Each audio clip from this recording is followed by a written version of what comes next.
Hello, John Heaton, and today I'm taking up an idea suggested to me by one of the commenters on my last video, actually, whose name is Vit Malenek. I hope I pronounced it right.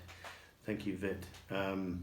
So he was kind of complaining, as some people did, about it's not possible to compare a John Lennon album to a Paul McCartney album if it's taken from a different era, and and I had the same comment from Chris Whitten, actually, that it's not fair to compare the Lennon rock and roll album to the Russian album, because the latter was not a well prepared thing, just done in a hurry for the Russian market. So fair comment. And Vit was saying, why not, if you're going to compare the time before John died, 1970 to 1980, and just before he died, do a snapshot there. So I'm going to wind back the clock and get in a TARDIS and go back and try and imagine what I would have said on December the 7th, 1980, without the benefit of revisionism. Obviously Lennon started off being sanctified after he died, and then less so in recent decades, and Paul's work has been talked up, I think, in recent years, and certain albums have been re-evaluated, some more than others. I'm going to try to steer away from that and just tell you what I thought at the time, because I was a huge Beatles fan before John died, and I had all the solo albums, so I could talk with some authority on what I thought. It's not as if I had huge gaps or anything. And I think it's a more valid comparison than trying to compare a 50-year McCartney solo career with a 10-year Lennon one. And we sadly will never know what Lennon would have come up with. So it's a pretty futile discussion, and a very sad discussion, really, to imagine what might have been. But this video is not intended to be sad necessarily, other than the fact that obviously Lennon's life was cut short shortly after this date I'm giving you of December 7th. In fact, the next day he died. So, but I think it's important to go back to a time when they were all four of them alive, because I think if Paul had been murdered in 1980 instead of John, maybe the opposite would have happened, and Paul would have been sanctified for a while, and then who knows what might have happened. But there's a lot of what ifs in this whole story, so I'll just get down to giving you my view. And I took all the albums from the both of them, and it's interesting that Lennon only had 7 albums released in that period, and 8 if you include the Live in New York City album, but by the time he died it hadn't come out. So I may mention it, but I don't think it's really fair to include it. Whereas McCartney had 11, including Wings Over America. And I looked at them and I gave them rankings out of 5, my own rankings, and I was coming to a pretty similar score, a score of 45 from 11 albums, which is 4.09 for Paul, and a score of 30 for 8 albums, including the live album, which with a score of 3.75. And if you exclude the live album, it was near enough 4, 3.9, I think. So pretty similar, although Paul's more productive. But I think it's interesting to see how it panned out, because the decade after the Beatles split, I think Lennon was off to the strongest start.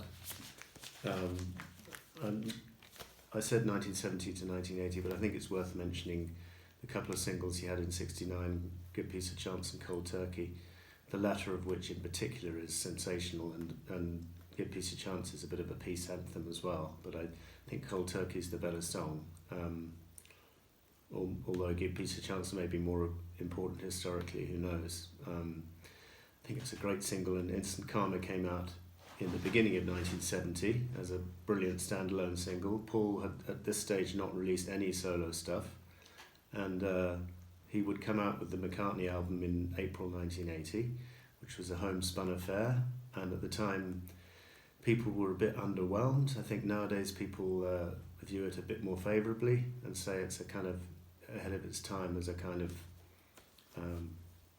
do it all yourself kind of solo homegrown affair, and that they're more favourably disposed towards it. But I think the general feeling amongst fans at the time in the 70s was it was pretty decent but not brilliant. Whereas this album, John Lennon Plastic Ono Band, which came out in December of the same year, is to this day my favourite solo album out of all, the most compelling, the most consistent, and lyrically, musically it's quite sparse but really well played, with just Klaus on bass and Ringo on drums, and a bit of Phil Spector on piano and Billy Preston on one track on piano as well. So then in 1971, Paul came up with Ram, which is pretty near perfection, and although at the time it wasn't perceived as such, and John came up with Imagine. So they were going head to head within a couple of months of each other, and I think that's roughly a draw. If I did a video comparing these two albums, maybe I'm slightly more inclined towards Imagine, but there's not much in it. And then Paul came up with Wildlife, which was critically panned, but I think, again, with hindsight, it's quite a charming album, and a lot of my Beatle pals love it, although there's quite a few other people who for whom it's not their favourite. But then in 72, John came up with Sometime New York City, which was, the problem with this album is he gave half the songs to Yoko, so even if one likes the Lennon tracks, one couldn't give the overall album more than a 3-star, just because of the fact that it's only got like 5 Lennon tracks on the whole thing. I'm not including the live album, by the way. So that was the disappointment. Actually, at the time in the 70s, that was the disappointment in general, that he only released 4 bona fide solo albums: Plastic Ono Band, Imagine, Mind Games and Walls and Bridges, and the other 3, Rock and Roll was an album of covers. Sometime New York City was shared with Yoko, and so was Double Fantasy shared with Yoko. And it's not as if they couldn't have done both, because in 71, John had come up with Imagine and Yoko had come up with Fly, so why couldn't they continue that formula in 72?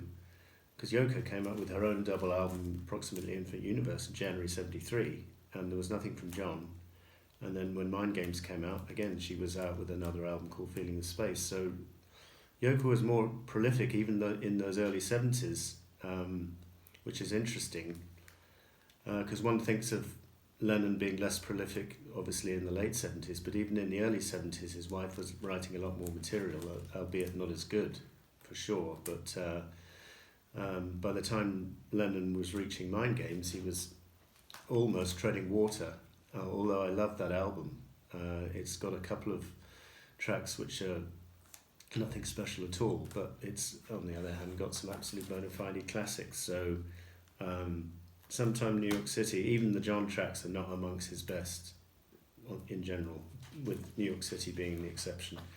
And then, so after that, Paul's come up with Rose Speedway the following spring, and it's almost like a breath of fresh air for everyone, because we're nothing to do with politics. This is just decent Paul commercial, nice melodies, and even John was saying good things about this album. And there's a place in the world for a lightweight, inverted commas, McCartney album, as well as all the political posturing that was going on and all the bands taking themselves oh so seriously with the prog rock kind of stuff. And there was Paul just smoking his joints and coming out with a fairly harmless and charming album like Rose Speedway, and then obviously at the end of the year Lennon came up with Mind Games and Paul produced this masterpiece, Band on the Run, which over the years has been overplayed, and in concert one has heard the title track so many times it's not even funny. The same with Jet, same with Let Me Roll It. But at the time in the 70s, this album was extremely well regarded. I think Corin Tyler called it the best. Corin Tyler called it the best solo album along with Plastic Ono Band, and certainly at the time, just before John died, I would have put it right at the top of my Wings albums. Nowadays it's pretty much near the top, but not quite at the top, perhaps. So, yeah, I mentioned the live albums. Should I talk about that now? Well, Live in New York City came out in '86, and it's not very well produced, but before John died, it wasn't out, whereas this album was. And this album is a triple album masterpiece, my favourite live album of all time. A lot of people, including myself, don't particularly like live albums, but this one is absolutely sensational because, for two reasons. One, the playing and the performance and the confidence of the band is absolutely top-notch. And secondly, they're not treading on past glories. They're coming out with, for the most part, contemporary Wings hits. There's 4 tracks from Speed of Sound, and there's about 4 or 5 tracks from Venus and Mars, or 5 or 6 even, and then about 4 tracks from Bound on the Run. So there's actually only, and then other solo tracks like My Love, Maybe I'm Amazed, Hi Hi Hi. So Soily, there's actually only a handful of Beatles tracks in here, and I think that's the perfect recipe for a vintage McCartney post-Beatles concert. That's why I'm so fond of it. So then Lennon came out with Walls and Bridges, which is actually, if push comes to shove, probably I prefer it to virtually any McCartney solo album. I think it's absolutely sensational. And no album from Paul in '74. And then in '75, Lennon came out with Rock and Roll, which I did a review of recently, and that's perfectly decent. It's a bit uneven, but it's at the end of the day, it's a covers album. And then we heard nothing from John for the next till 1980. Whereas Paul, to his credit, kept going with albums pretty much of decent quality. Venus and Mars, perhaps not my top favourite, but got some great moments on it. And then we've got Speed of Sound, which is, I think, a very underrated album, superbly produced. And even though he delegates a lot of the vocal duties to his bandmates, it's still got a very McCartney feel, because he, apart from anything else, he writes a couple of the songs that he gives away in any case. 3 of the songs he gives away, I think he wrote. And one compares, Paul sharing an album with Linda to John sharing an album with Yoko. Well, one gets much more of Paul on a Paul album than one did get of John. John tended to donate literally half the album. So on 2 occasions in his 10-year solo career, he would donate half the album to Yoko.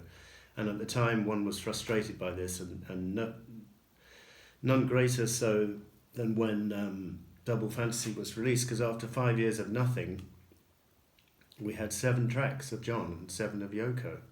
And we didn't know about all the other tracks John had recorded, or maybe we'd heard rumours, and they would come out Milk and Honey and on Anthology, like Serve Yourself as well, great tracks. But at the time, we just got the 7 tracks, and one at the time felt shortchanged and a little bit pissed off, although great to have John back, and the quality of the John songs was pretty brilliant on the whole. But after 5 years, who wouldn't come up with 7 brilliant tracks? If you'd taken the best 7 tracks from Paul's career, 75 to 80, you would have had 7 sensational tracks as well. So I think it's a bit unfair to say, yes, John's tracks were brilliant because he'd done nothing, whereas Paul had come up with Speed of Sound, the live album Wings Over America, London Town, which is my personal favourite, Back to the Egg, which is very underrated, heavier album, and then McCartney 2 from 1980. So he hadn't stopped for more than a few months at a time, and had kept going. And so that's interesting. And I think, at the end of the day, I would rather have John alive with any, regardless of the quality of the product he would have put out or would not have put out, and without him being sanctified. At the end of the day, it was the most senseless killing in the history of music, in the history of senseless public killing, should we say that? I'm not saying, obviously, every murder is criminal, but in terms of public figures, I don't think there was a greater crime than the killing of John Lennon. To this day, I'm angered and hurt by it. In terms of compilations, they both came out with a compilation within Lennon's lifetime. This is an excellent summation of the first 5 years of Lennon's solo career, but unfortunately it doesn't include Double Fantasy, so it's a little bit incomplete, although I love the artwork on the sleeve there. And Wings Greatest, which I don't have with me, is remarkable because just for the amount of hits that Paul had in that 70s, even though some of his singles which didn't appear on Wings Greatest were not that successful, like Ireland and Mary and what else? Good Night Tonight came after Wings Greatest, but most of the early singles like My Love are on there, and Junior's Farm, and it's a little bit difficult to listen to. I don't much like Compilations as it is, but Wings Greatest is a decent proof that McCartney post Beatles was writing hits on a consistent basis, and so that I'm going to say from what they put out in terms of an average mark for their albums, I would say they're roughly equal in terms of. But in terms of the specialist individual solo albums, I'd give John the slight nod. But overall, if I had to give a winner to either, it would have to be Paul, because he produced 11 albums versus 7. So there's more material there, and even if you don't like everything, you can skip the odd track. And whereas Lennon took a full 5 or 6 year break after Walls and Bridges, and so I spent the first 2.5 years of my Beatles fan career playing Walls and Bridges non-stop, thinking maybe this was the last album we're ever going to have from him, and then being absolutely delirious with happiness when the Double Fantasy comeback was announced, and then being disappointed, as I say, that he shared the album with Yoko, but on the whole ecstatic that he was back. And then of course the worst of worst events happened on December the 8th. So that was my video of that. I don't expect you agreed with everything, and that's fine, just my opinion. And thank you for watching. We'll see you next time.